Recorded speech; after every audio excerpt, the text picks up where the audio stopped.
Rain fell like ash. Not soft, not gentle, just heavy and mean, as if the sky had finally decided it was tired of begging. The streets of Sector 11 glistened with the runoff. Puddles forming in the hollows of broken pavement, oil-streaked and dark. Somewhere down the block, a child cried.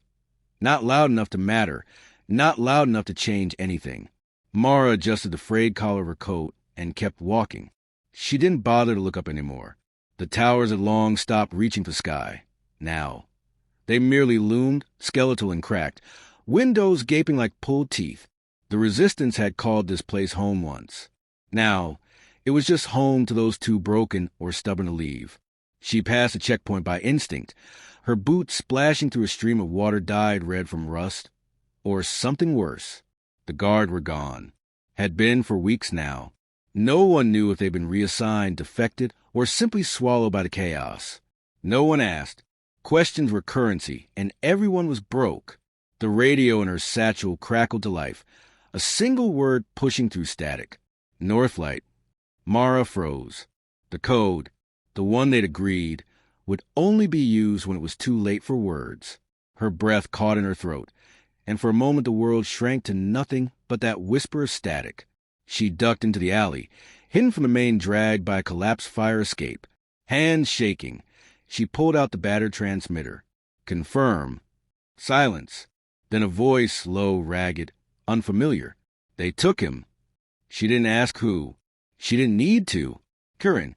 3 days ago, they'd argued, loudly, publicly, about strategy, risk, sacrifice. Kieran had wanted to send a message, something loud and undeniable. She'd voted no. Thoughtful rebellion, not fireworks. He called her a coward. She called him a fool. Now he was gone. Her fingers clenched the transmitter, so tightly the edges bit into her skin. The voice continued, quieter now. He's at Station 9. They're making an example. Of course they were. Mara forced herself upright. The alley swayed for a second as adrenaline caught up with her, but she didn't fall. Her body was used to sudden commands. Her mind would catch up. She needed to warn the others. The rendezvous was inside the husk of an old subway station, buried beneath the city's cracked bones. She moved fast, weaving through streets half swallowed by rubble and barricades.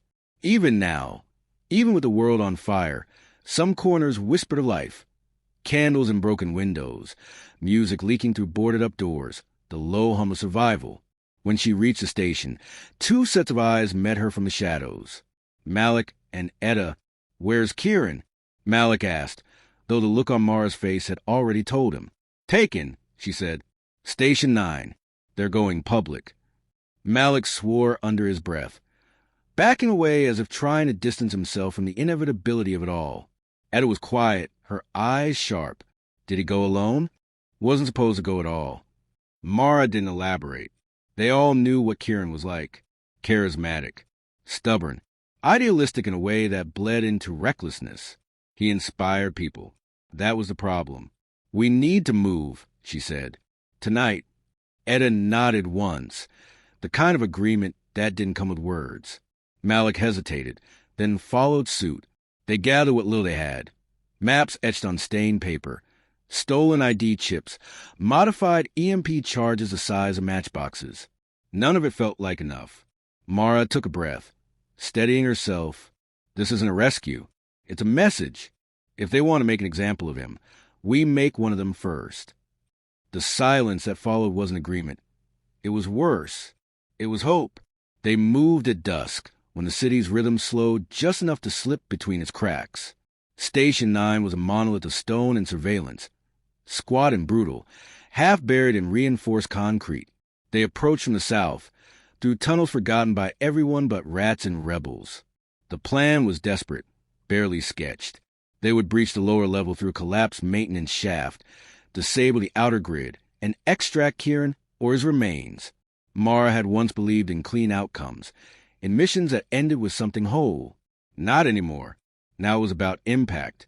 Eyewitnesses. Cameras hacked to broadcast to every remaining screen in the city. She pressed her ear to the rusted steel hatch and listened. No movement. No guards. Too quiet. Something was wrong. Malik felt it too. It's a trap. Etta was already moving. We're here. If we turn back now, it's for nothing. Mara followed. The hatch groaned open. Inside, the air stank of ozone and rot. Fluorescent lights flickered above as they crept through the corridor. Guns drawn, hearts hammering. They found him in the central chamber. Alive. Barely. Strung up between two pylons, shirt torn, skin marked by lashes and burns. His head lolled forward until he heard their steps. Then, with a slowness born of pain, he looked up. Mara, his voice cracked. Told you not. Fireworks. Her breath caught. She took one step forward, and the chamber flooded with light. Doors slammed shut behind them. Malik cursed, spinning toward the sound. Too late. Armed figures stepped out of the dark, faces hidden behind riot visors, weapons raised. Etta fired first. The room exploded into motion. Mara dropped, rolled, came up firing. Her pulse was thunder, her vision a tunnel. She saw Malik go down, screaming. Saw Etta get 2 shots off before a baton cracked across her skull. Mara reached Kieran. The clamps were Loctite. Her hands moved automatically, burning through them with a plasma cutter, while everything fell apart around her. He sagged into her arms. You shouldn't have come. She held him anyway. Too late for that. The lights above them exploded. And then silence. A hum began to rise. Not from the chamber, but from the walls, the very bones of the building. Mara recognized it. Broadcast signal. They were broadcasting this. She turned toward the nearest camera, eyes burning. The message was no longer about Kieran. No longer about rebellion or policy or outrage. It was about blood. About what you do when a cry for help becomes a roar. And how the world always answers. With fire and fury. The screen went black. Smoke hung in the sky for days. Not the kind that faded with wind or rain. This smoke clung like guilt, acrid, heavy, ever-present. From rooftops to alleyways, it settled over Sector 11 like a second skin, reminding everyone of what happened beneath the bones of Station 9. The footage had spread in under 3 hours. Despite the authorities' best efforts, the stream of Mara's defiant glare, Kieran's bloodied body, and the sound of gunfire reverberating off steel walls flooded every hacked comm channel and outlaw feed across the city. It was raw, brutal, and unedited. It was also impossible to ignore. Mara hadn't intended to become a symbol. Symbols got people killed. She only wanted to save Kieran, maybe tear open the truth along the way. But the city had already decided. The cry had gone out, and now humanity was answering. By the 3rd day, riots had consumed 4 sectors. Fires burned unchecked. Civilians dragged out surveillance drones and ripped them apart in front of cheering crowds. Local authorities called it coordinated insurrection. The people called it justice. Mara watched it all from the confines of the safe house, her mind a maze of conflict. They'd made it out barely. Kieran was unconscious for nearly 48 hours before he stirred, his voice barely above a whisper, his memory patchy. Malik hadn't made it. Etta was alive, but limping, concussion, fractured ribs, burns. Every moment in that bunker had carved itself into their bones. You need to speak, Etta said, one evening, breaking the heavy silence that had grown between them. They're waiting for you. Mara didn't turn from the window. What would I even say? That they're not alone. That this isn't the end. That we burn because we believe something better waits beyond the smoke. You think that's what they want? Hope. Etta shook her head. No, not hope. Direction. The next night, Mara stepped in front of camera for the first time. No script, no edits. Just her, framed by the cracked wall of the safe house and the flickering lights of a dying world. She didn't promise peace. She didn't call for calm. She told the truth. They think we're afraid, and we are. But fear and fire are not the same thing. Fear bends. Fire consumes. And right now we burn. It was enough. Enough to unite more than just the angry and the grieving, the oppressed, the silenced, the ones who had whispered in shadows for years. Now they rose with torches. They were no longer asking. They were taking. In response, the regime escalated. Martial law was declared. Dissenters were labeled terrorists. Curfews were enforced by drones with thermal sensors and rubber-coated bullets that still broke bones. Station 9 was renamed the Center for Civic Correction. Public execution returned as a televised event, masked as justice. The violence was no longer underground. It was everywhere. Kieran struggled to walk, but his mind had returned with sharpness and clarity, laced with a quiet, dangerous conviction. "They wanted to break me," he said, eyes flickering with something that didn't belong to the man Mara once knew. "But they just made me more useful." She didn't know what to say to that. In the weeks that followed, the network grew. What had once been a scattered cluster of freedom cells turned into a single organism. Coordinated strikes took down resource depots, jammers, energy grids. No more symbolic gestures. Every attack now had purpose. Calculated, effective, deadly. But the deeper they went, the more Mara felt the line between rebellion and vengeance blur. Fires burned too long. Patrols were slaughtered without warning or mercy. A city official, rumored to be sympathetic, was caught in a blast meant for a military convoy. The footage was sanitized. No one spoke about it, but everyone knew. Kieran didn't flinch. "Collateral," he said, "the cost of momentum." Mara wasn't sure if he was talking about the official or himself. One night, she stood on a rooftop as the east sector lit up in flames. It was supposed to be a signal fire, a show of dominance. But the wind carried the fire too far. Residential blocks caught. Families screamed. Civilians choked on smoke and ash. She watched, paralyzed, as the orange glow bled across the horizon. "They'll blame us for this," she whispered. Etta stood beside her. "And maybe they should." That night, the three of them argued until voices cracked and walls were pounded. Kieran wanted escalation. Mara wanted precision. Etta, caught between them, said nothing for the longest time before muttering, "We started this with a cry for help. We're not supposed to become the thing we fought." Silence followed. Heavy, damning. It didn't change the trajectory. The regime retaliated the only way it knew how, hard and fast. They released footage of captured rebels, paraded them in chains, forced confessions broadcast under duress. Then came the raids. Whole buildings razed for housing a single dissenter. Children taken. Mothers gagged. Fear weaponized again. And yet, the people didn't fold. They adapted. They became shadows. Mara walked through the underground one evening, following a whisper that an old school had been repurposed into a hidden shelter. What she found shook her. Dozens of children, their guardians gone, their lives reduced to quiet, watchful eyes and makeshift beds. Volunteers had turned desks into barricades. Laughter echoed in the hallways, but it was thin, brittle. One girl, no older than 8, tugged on her sleeve. "Are you the fire lady?" Mara kneeled, caught off guard. "What?" "You were on the screen. You said we burn." The girl's eyes sparkled with something too mature to be innocence. "Do we win?" Mara wanted to lie, wanted to say yes, to give this child a comfort of certainty. But the truth was stuck in her throat. "I don't know," she finally said. The girl nodded like she expected that. "Okay, but we keep fighting, right?" "Yes," Mara said, barely above a whisper. "We do." She left that night with her resolve stitched tighter, but her heart heavier. This wasn't just about retaliation anymore. It was about making sure that child never had to pick between truth and survival again. But the lines kept shifting. Kieran planned a strike on the ministry's archive, a guarded monolith that housed decades of propaganda and truth buried side by side. Destroying it would erase their lives. Exposing it might prove more powerful. Mara argued for the latter.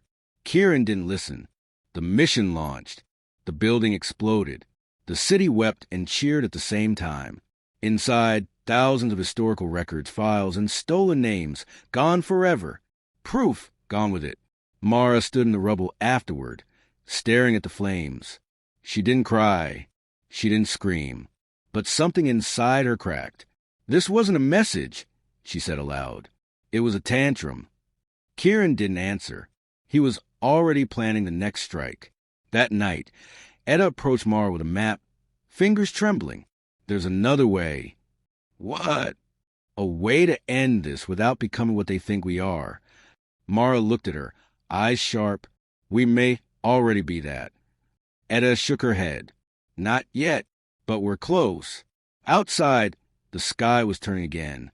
Smoke kissed the clouds. Somewhere far off, sirens wailed. Somewhere closer, a new plan was being drawn. But Mara stood still for just a moment longer, staring at the embers of what they'd become, and wondering if they could still remember who they were. The fire had spoken. The fury had answered, but the question lingered. Could anything good still rise from the ashes? The city had stopped making noise, not because it was healed, far from it, but because there were fewer people left to scream. The towers still stood like forgotten tombstones, scorched and leaning. Roads lay buried beneath rubble and ash, veins without blood. The fires had dwindled, not because they'd been put out, but because there was little left to burn. Mara walked alone now. The safe houses were gone, either collapsed under drone fire or turned in by desperate hands looking to survive another day. Etta had disappeared after the failed convoy raid. No body, no word, just gone. Kieran was something else entirely. He led now, if that's what could still be called, leading. The movement had splintered.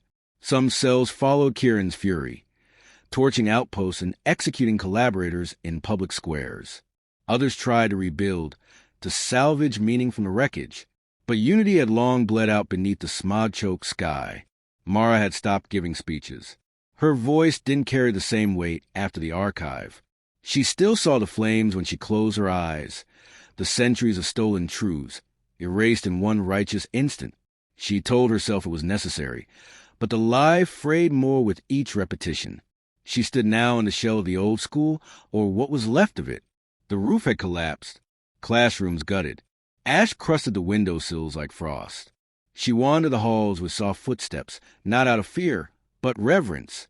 The children were gone, evacuated before the raids. At least she hoped so. No one could confirm.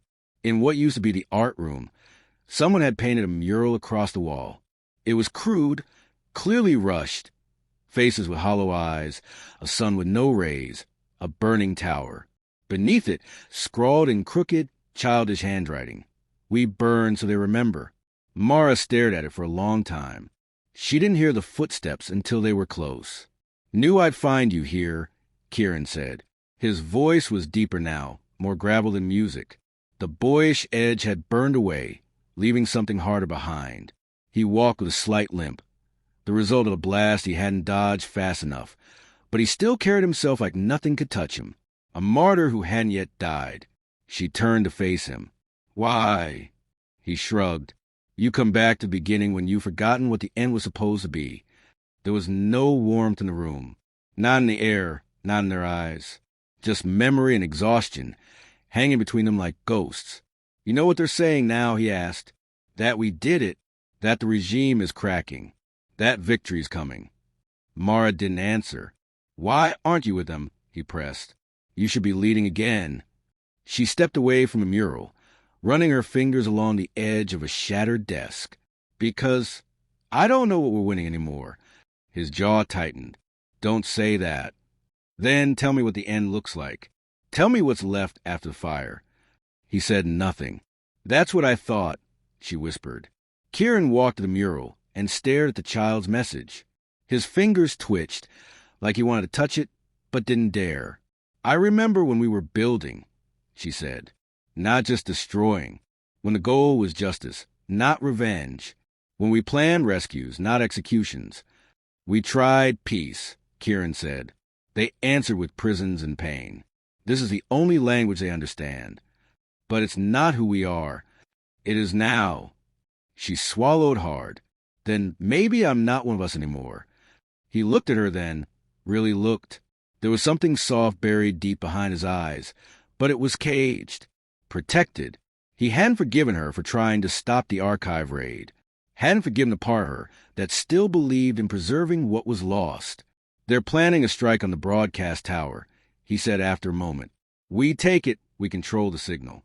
Every channel, every feed. One voice across the entire grid."